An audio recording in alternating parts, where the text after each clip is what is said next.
کرم اور مکرم سامعین کرام، گزشتہ درس میں آپ حضرات کے سامنے 2-3 دن سے حقوق العباد کے متعلق تفصیل سے بیان کیا جا رہا ہے۔ وجہ یہی ہے کہ اللہ رب العالمین نے اپنے حق کے بعد سب سے بڑے بڑے حقوق والدین کے، عزیز رشتہ داروں کے، یتیم مسکین غریب محتاج لوگوں کے، پڑوسیوں کے، اسی طرح خاوند کے، بیوی کے، اولاد کے، والدین کے بہت سارے حقوق بیان فرمائے ہیں۔ ان کو اس لیے تفصیل سے بیان کیا جا رہا ہے کہ ہمارے معاشرے کے اندر لوگوں نے صرف نماز، روزہ، عبادت، ذکر، فکر اسی چیز کو عبادت سمجھ لیا ہے، اور اچھے خاصے دیندار اور عبادت گزار لوگ حقوق العباد میں کوتاہی کرتے ہیں، جس کی بنا پر وہ نیکیاں تو کر رہے ہیں لیکن ان کی نیکیاں دوسرے لے رہے ہیں۔ مثلاً غیبت کی تو جس کی آپ غیبت کریں گے تو آپ کو گناہ ملے گا، لیکن بڑا نقصان یہ ہوگا کہ آپ کی نیکیاں اس کو مل جائیں گی اور اس کی خطائیں آپ کے گلے میں پڑ جائیں گی۔ اس طرح کسی نے کسی کو گالی دی، یا کسی نے کسی کا حق غصب کیا، ظلم کیا، زیادتی کی، آبرو ریزی کی، نافرمانی کر دی، یا اس کے مقام اور مرتبہ کے اندر کوتاہی کر دی، تو اللہ تبارک و تعالیٰ آپ کی نیکیاں اس کے کھاتے میں ڈال دیتے ہیں اور آپ اس طرح مفلس اور تنہا رہ جائیں گے۔ اس لیے حقوق العباد کے اندر بڑی احتیاط کرنی چاہیے۔ ہم نے والدین، عزیز رشتہ داروں کے حقوق بیان فرمائے۔ آج ہم عام اور خاص تمام حقوق کے بارے میں نبی اکرم صلی اللہ تعالیٰ علیہ وسلم کی مبارک سنتوں کو بیان فرمائیں گے کہ آپ علیہ الصلوۃ والسلام نے کیا ارشاد فرمایا۔ اس کے اندر پڑوسیوں کے حقوق بھی ہیں، عام لوگوں کے حقوق بھی ہیں، عزیز رشتہ داروں کے حقوق بھی ہیں۔ چنانچہ آپ کے سامنے جو آیت کریمہ تلاوت کی ہے 15ویں پارے سورہ بنی اسرائیل کی، کہ اپنی اولاد کو فقر و فاقے کے خوف سے قتل مت کرو، یہ عام لوگوں کو حکم ہے کہ لوگ اس نیت سے اپنی اولاد کو پیدا نہیں ہونے دیتے، یا منصوبہ بندی کر کے اپنی اولاد کو پیدا ہونے سے رکاوٹ بنا دیتے ہیں کہ ہم ان کے لیے کہاں سے کمائیں گے، ان کی ضروریات کہاں سے پوری کریں گے، ان کے خرچ اخراجات کہاں سے اٹھائیں گے۔ تو اللہ تبارک و تعالیٰ نے فرمایا ایسا نہ کرو، کہ تمہارا رزق اور ان کا رزق یہ ہماری طرف سے ہے۔ اور کتنے افسوس کی بات ہے، قرآن کریم کے اندر 99 مرتبہ یا 90 مرتبہ اللہ تعالیٰ کمی بیشی معاف فرمائے، اللہ تعالیٰ نے یہ بات بیان فرمائی اور وعدہ کیا کہ تمہارا رزق اور ہر مخلوق، جاندار مخلوق کا رزق میرے ذمہ ہے۔ یہ اللہ تعالیٰ نے وعدہ دیا ہے۔ اور شیطان نے صرف ایک مرتبہ کہا، ایک مرتبہ شیطان کے بارے میں فرمایا کہ وہ تمہیں فقر اور فاقے کے خوف سے ڈراتا ہے، فقر و فاقے کا خوف دلاتا ہے، تنگ دستی کا خوف دلاتا ہے۔ تو کتنے افسوس کی بات ہے کہ 90 یا 99 مرتبہ اللہ کا سچا وعدہ، اس کے اوپر ہمیں یقین نہیں ہے۔ شیطان نے ایک مرتبہ ہمیں ڈرا دیا کہ یہ کام کرو گے تو فقیر ہو جاؤ گے، مسکین ہو جاؤ گے، لوگ تیرے تعلقات توڑ دیں گے، حلال کماؤ گے، حلال کھانے کے پیچھے لگو گے تو کہاں سے بچت کرو گے، اس طرح جو ہے دھوکہ نہیں دو گے تو پیسے کہاں سے ملیں گے، جھوٹ بولو گے نہیں تو کہاں سے تمہاری آمدنی آئے گی، سود نہیں کھاؤ گے تو پیسہ کہاں سے بنے گا، تو فلاں یہ نہیں کرو گے، تو یہ سارے یہ شیطانی خیالات۔ تو شیطان نے صرف دل میں ایک خیال ڈالا کہ فقر و فاقہ پیدا ہو جائے گا، ایسا نہ کرو۔ اب اس ڈر سے ہم دن رات ہاتھ پاؤں مار رہے ہیں، نماز کی پرواہ نہیں، روزے کی پرواہ نہیں، اپنی جان کے حقوق کی پرواہ نہیں، اولاد کی پرواہ نہیں ہے، سکون کی پرواہ نہیں ہے، اللہ تعالیٰ کا خوف نہیں ہے، رسول اللہ صلی اللہ علیہ وسلم کی اتباع نہیں ہے، بس پیسہ پیسہ پیسہ پیسہ کماؤ، کہاں سے کماؤ، کیسے کماؤ، سچ بولو، جھوٹ بولو، ملاوٹ کرو، دھوکہ دو، جیسے تیسے بھی کرو لیکن پیسے آنے چاہیے۔ بس ہم اس کام کے پیچھے لگ گئے، ہم نے اللہ تعالیٰ کے 99 سچے ارشادات کے اوپر ہمارا یقین اٹھ گیا۔ تو اللہ تبارک و تعالیٰ نے رزق کا ذمہ خود لیا ہے، وہ خود عطا فرمائے گا۔ اس لیے جب بھی تنگی تنگ دستی میں مبتلا ہوں تو رازق رزق دینے والے کی طرف اپنی توجہ کریں اور اس سے مدد مانگیں۔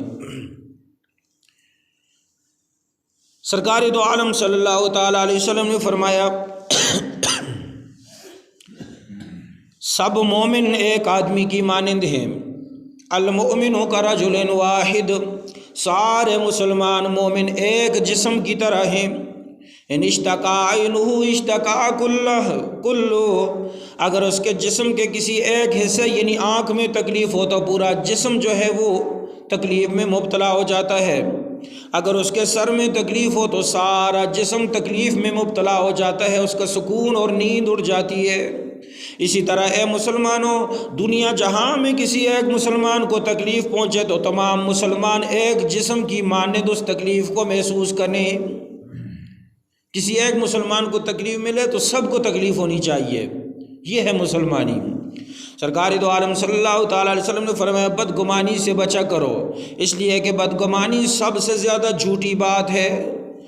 نہ کسی کے اندر عیب تلاش کرو، نہ کسی کے عیب کی جستجو کرو، دھوکہ دینے کے لیے کسی چیز کی قیمت نہ بڑھاؤ، دھوکہ دینے کے لیے کسی چیز کی قیمت نہ بڑھاؤ۔ آپ کے پاس کوئی چیز ہے، خرید و فروخت کرتے ہیں، تجارت کرتے ہیں، آپ اس کی قیمت ڈبل کر دیتے ہیں بازار کی قیمتوں سے بھی زیادہ، اور لوگوں کو یہ دھوکے میں ڈال دیتے ہیں کہ یہ اصلی چیز ہے اس لیے اس کی قیمت مہنگی، یہ چیز مہنگی ہے اور اس کی قیمت زیادہ ہے۔ اب لوگوں کو دھوکے میں ڈال کر آپ نے قیمت زیادہ کر دی، چاہے وہ کوئی جانور ہو، چاہے وہ کوئی عام کھانے پینے کی چیز ہو، چاہے کوئی ضرورت کا سامان ہو، تو قیمت اس نیت سے مت بڑھاؤ کہ تم لوگوں کو دھوکہ دو۔ آپس میں حسد نہ رکھو، کینہ نہ رکھو، قطع تعلق مت کرو، اے لوگو اللہ کے بندوں سے بائی بائی ہو کر بن جاؤ۔ حق تعالی شانہ نے حضرت صلی اللہ علیہ وسلم کے بارے میں فرمایا انک لعلی خلق عظیم، بے شک رحمت عالم صلی اللہ علیہ وسلم آپ حسن اخلاق کے اعلیٰ مقام پر فائز ہیں۔ اپنے اخلاق کو اچھے بنا کر رسول اللہ صلی اللہ تعالیٰ علیہ وسلم کی سفارش اور شفاعت کے حقدار بن جاؤ۔ قرآن مجید فرقان حمید میں اللہ تعالیٰ نے فرمایا اے ایمان والو، لا یسخر قوم من قوم عسى ان يكونوا خيرا منهم ولا نساء من نساء، تمہارے مرد ایک دوسرے پر مت ہنسیں، ہو سکتا ہے جس پر تم ہنستے ہو وہ اللہ کی بارگاہ میں تم سے زیادہ بہتر ہو۔ اسی طرح کسی عورت کو دوسرے عورت پر ہنسنا اور مذاق نہیں کرنا چاہیے، ہو سکتا ہے جس عورت پر آپ ہنس رہی ہیں وہ اللہ کی بارگاہ میں آپ سے زیادہ بہتر ہو، اس لیے کسی پر مت ہنسو، ایک دوسرے کو تانا نہ دو۔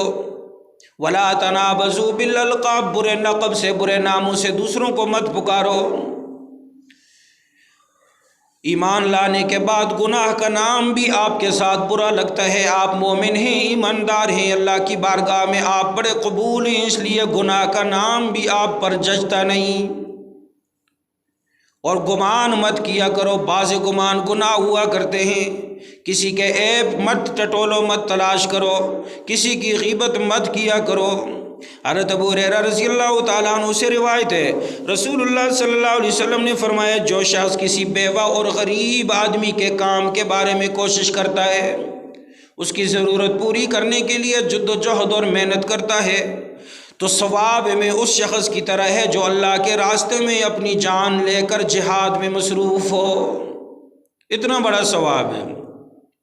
حضرت سہل بن سعد رضی اللہ تعالیٰ عنہ سے روایت ہے رسول اکرم صلی اللہ تعالیٰ علیہ وسلم نے فرمایا میں اور وہ شخص جو کسی یتیم کی رکھوالی کرے، خواہ وہ یتیم اس کا اپنا ہو، رشتہ دار ہو، عزیز ہو یا کوئی غیر ہو، میں اور وہ ہم دونوں جنت میں اس طرح ہوں گے جیسے کہ شہادت والی انگلی اور اس کی ساتھ والی انگلی ہوتی ہے۔ یتیموں کے بارے میں بڑی تعلیم فرمائی ہے اللہ کے حبیب صلی اللہ علیہ وسلم نے، اس لیے کہ خود جب دنیا میں تشریف لائے تو یتیم تھے، والد کا سایہ پیدائش سے پہلے ہی اٹھ گیا تھا، تو قرآن کریم میں اللہ رب العالمین نے فرمایا وَلَا تَأْكُلُوا الْيَتَامَى أَمْوَالَ الْيَتَامَى ظُلْمًا، یتیموں کا مال ناانصافی کے ساتھ مت کھایا کرو، اس لیے کہ جب انسان یتیم ہو جاتا ہے، چھوٹے چھوٹے بچے کسی کے رہ جاتے ہیں، ان کو اپنی کسی بھی چیز کے بارے میں کوئی بھی دھیان نہیں ہوتا، توجہ نہیں ہوتی، اب ان بچوں کے جو چچا ہوں گے، ان کے جو پھوپھیاں ہوں گی، ان کے جو ماموں ہوں گے، ان کے جو عزیز ہوں گے، ان کی نظر ان کے مال پر نہیں ہونی چاہیے، ایسا نہ ہو کہ یتیم بچوں کی کفالت کے نام پر ان کا مال ہڑپ کر جاؤ، بڑی احتیاط کے ساتھ۔ انما یاکلون فی بطونہم نارا، یہ یتیموں کا مال یہ آگ ہے، آگ۔ اگر ناحق یتیموں کا مال کھاؤ گے تو ایسا ہوگا جیسے کہ تم اپنے پیٹوں کے اندر آگ کھا رہے ہو، آگ بھر رہے ہو، جہنم کی آگ۔ جس نے کسی یتیم کے سر پر ایک مرتبہ محبت سے ہاتھ پھیرا، اس کے ہاتھ کے نیچے جتنے بال آئیں گے اللہ تعالیٰ ان بالوں کے برابر آپ کے گناہوں کو معاف فرما دیں گے۔ یتیم ملے تو اس کے سر پہ محبت سے ہاتھ رکھا کریں۔ اس لیے یتیموں کے بارے میں آپ صلی اللہ علیہ وسلم نے، قرآن پاک نے بڑی تعلیم دی ہے، ان کے مال کے بارے میں، ان کی جان کے بارے میں۔ اگر کوئی شخص کسی یتیم کی رکھوالی کرتا ہے اور اس کی ضروریات پوری کرتا ہے تو فرمایا آقائے دو عالم صلی اللہ علیہ وسلم نے، قیامت کے دن وہ میرے ساتھ اس طرح کھڑا ہوگا، آپ نے اپنے ہاتھ مبارک کی 2 انگلیاں، شہادت والی انگلی اور ساتھ والی انگلی کھڑی کر کے بتایا کہ اس طرح ہوں گے، میرے قریب ہوں گے وہ لوگ جو یتیموں کے ساتھ اچھا سلوک کریں گے۔ اسی طرح رحمت عالم صلی اللہ تعالیٰ علیہ وسلم نے فرمایا، حضرت نعمان بن بشیر رضی اللہ تعالیٰ عنہ سے روایت ہے، اے لوگو، مسلمانوں کو باہمی ہمدردی اور باہمی محبت اور شفقت میں ایسا دیکھو جیسے جاندار بدن ہوتا ہے۔ جب انسان کے جسم کے کسی بھی حصے میں تکلیف ہوتی ہے تو پورا جسم بدخوابی اور بیماری میں اس جسم کے حصے کا ساتھ دیتا ہے۔ آپ کی آنکھ میں تکلیف ہے تو پورا جسم جو ہے وہ بیمار ہو جاتا ہے۔ کتنا اتفاق ہے جسم کے ہر اعضاء کے اندر۔ آپ کے سر میں تکلیف ہے، پورا جسم جو ہے وہ بے سکون ہو جاتا ہے۔ اسی طرح فرمایا کہ آپس کی محبت، ہمدردی، شفقت، ایک دوسرے کے معاملات میں اس طرح رہو جس طرح بدن رہتا ہے۔ جب کسی ایک انسان مسلمان کو تکلیف پہنچے، سب کو اس کو محسوس کرنا چاہیے۔ کوئی ایک خوش ہو تو اس کی خوشی میں شریک ہونا چاہیے۔ آج ہم کیا کر رہے ہیں؟ لوگوں کی تکلیفوں پر ہنس رہے ہیں، لوگوں کی خوشیوں سے حسد کر رہے ہیں۔ ایسا مت کریں، یہ گناہ ہے، ظلم ہے۔ اسی طرح حضرت انس رضی اللہ تعالیٰ نے فرمایا، اپنے مسلمان بھائی کی مدد کیا کرو، خواہ وہ ظالم ہو یا مظلوم ہو۔ اللہ اکبر، سبحان اللہ۔ صحابہ اکرام نے پوچھا، یا رسول اللہ، مظلوم کی مدد تو ہمیں سمجھ آتی ہے، کوئی مظلوم ہے اس کی مدد کریں، لیکن ظالم کی مدد کیسے کریں گے؟ آپ نے فرمایا، ظالم کا ہاتھ پکڑو، اس کو ظلم سے روکو۔ ظلم سے روکنا جو ہے یہ ظالم بھائی کی مدد کرنا ہے۔ بچاؤ اس کو ظلم سے جتنا ہو سکے۔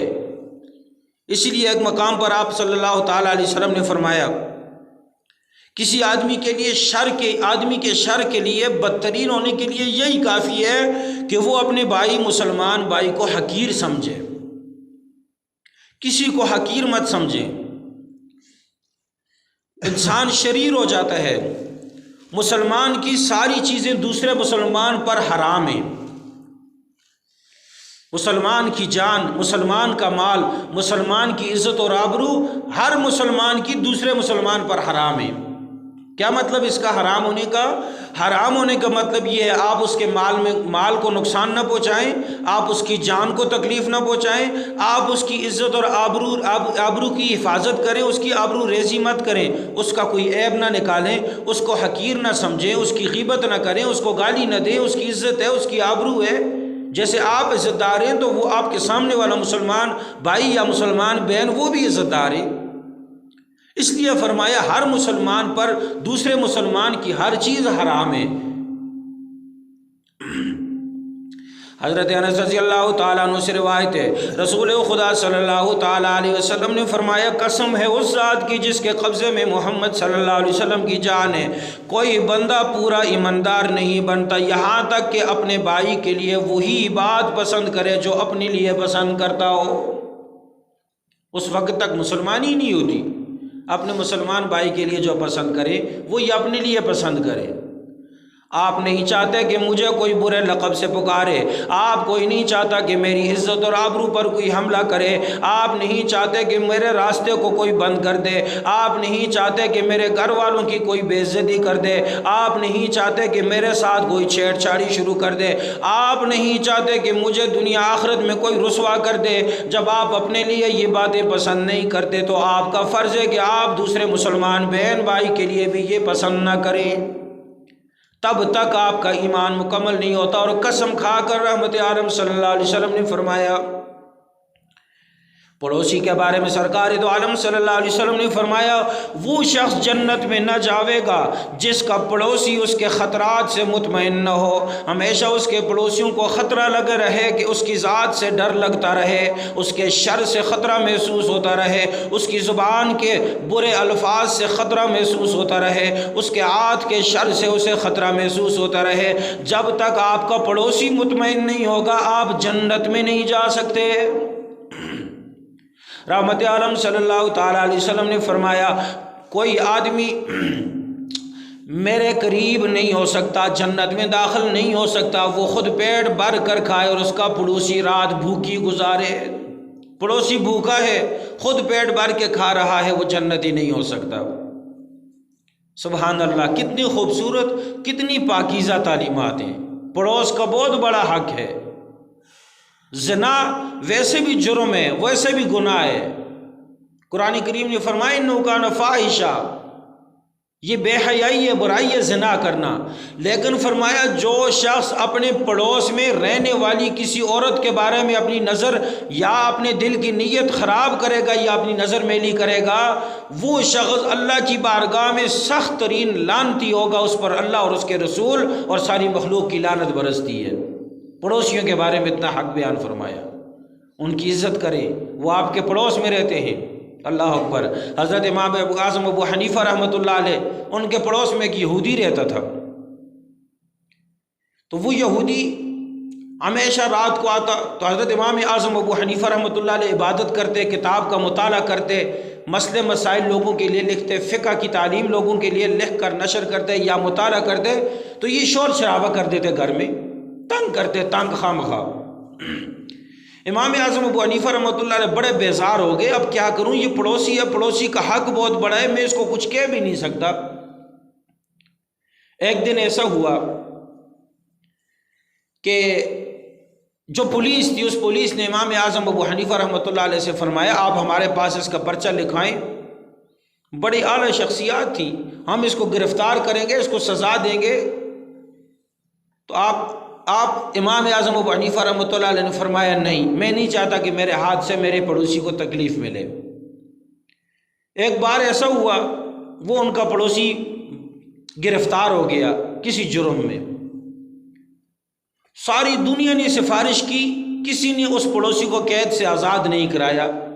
رات کو امام اعظم ابو حنیفہ رحمۃ اللہ علیہ اپنے گھر میں آئے، دیکھا تو آج بڑا سکون ہے، کوئی آواز نہیں ہے، کوئی شور شرابہ نہیں ہے۔ اٹھے اور پڑوس کے گھر میں گئے، اپنے پڑوسی سے پوچھا، پڑوسن عورت سے پوچھا کیا وجہ ہے کہ میرے پڑوسی آج گھر میں نہیں ہے؟ فرمایا امام اعظم ہم بڑے شرمندہ ہیں، وہ آپ کو بڑی تکلیف پہنچاتے تھے، لیکن ان کو پولیس نے کسی مسئلے میں گرفتار کر لیا۔ امام اعظم ابو حنیفہ رحمۃ اللہ علیہ دکھ بھری افسوس کے ساتھ آنکھوں سے آنسو بہاتے ہوئے واپس آئے اور گھر میں نہیں آئے، سیدھا پولیس اسٹیشن میں پہنچے اور وہاں پہنچ کر امام اعظم ابو حنیفہ نے اپنے اس پڑوسی کی سفارش کی اور اس کو آزاد کرنے کے لیے سفارش کی جو پڑوسی آپ کو تکلیف دیا کرتا تھا، تو آپ کی سفارش پر پولیس نے اس یہودی کو آزاد کر دیا۔ وہ گھر پہنچا، بیوی نے سارا ماجرا سنایا کہ کس نے آپ کی سفارش کی اور کیسے آزاد ہوئے۔ پہنچا امام اعظم ابو حنیفہ رحمۃ اللہ علیہ کے دروازے پر، آپ کے قدموں میں گر پر معافی مانگی اور اس کے ساتھ ساتھ کلمہ طیبہ پڑھ کر اسلام قبول کر لیا۔ دیکھیں یہ ہوتے ہیں اخلاق۔ پڑوسی کتنا ہی ظالم کیوں نہ ہو، اس کے ساتھ اچھا برتاؤ کریں، ایک نہ ایک دن وہ آپ کے قدموں میں آ جائے گا۔ یہ ہمارے لیے سبق ہے، اس لیے پڑوسیوں کو تکلیف نہ دیں، پڑوسیوں کا راستہ نہ روکیں، پڑوسیوں کے لیے کشادگی پیدا کریں، اپنی زبان سے، اپنے ہاتھ سے، اپنی زبان سے، اپنے پاؤں سے ان کو تکلیف نہ پہنچائیں۔ ہر آدمی دوسرے کے پڑوسی کا، اپنے پڑوسی کے بارے میں یہ سوچے گا، سوچے ہمارا معاشرہ کتنی محبت اور ہمدردی اور مساوات اور امن و امان کا معاشرہ، مثالی معاشرہ بن جائے گا۔ اس لیے ہر ایک کے حقوق کا لحاظ رکھیں، لیکن پڑوسی کے حقوق بہت زیادہ ہیں۔